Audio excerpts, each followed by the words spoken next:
मेहर खां रिपोर्ट करे रहियो आहे फरमान अली चन्नास। मेहर में वधंदड़ बदमनी, चोरियुनि फुरियुनि धाड़नि, वापारी साजिद सोढर नवीद गुरड़ समेत वापारी खे लॻल धाड़नि ख़िलाफ़ अवामी जमहूरी पार्टी पारां मेहर बाईपास खां रैली कढी 5 किलोमीटर पैदल मार्च कयो वियो।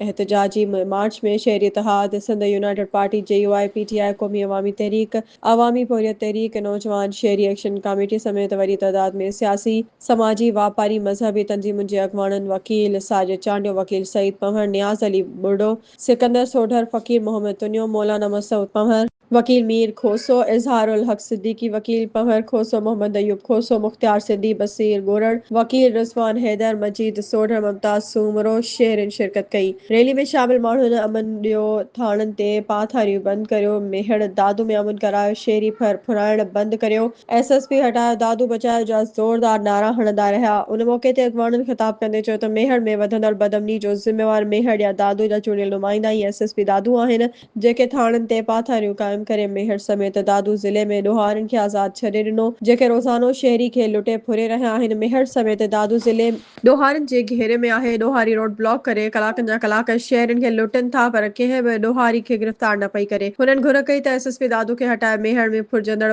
वापारियुनि साजिद सोढर, नवीद गोरड़, मदद अली कांधड़ो, बाबू खोसो, आसिफ कुंभर समेत समूरनि मुतासिरीन वापारियुनि जे ॾोहनि में मुलविस जवाबदार गिरफ़्तार करे फुर थियल सामान वापसि कराए मेहर समेत दादू ज़िले में अमन करायो वञे।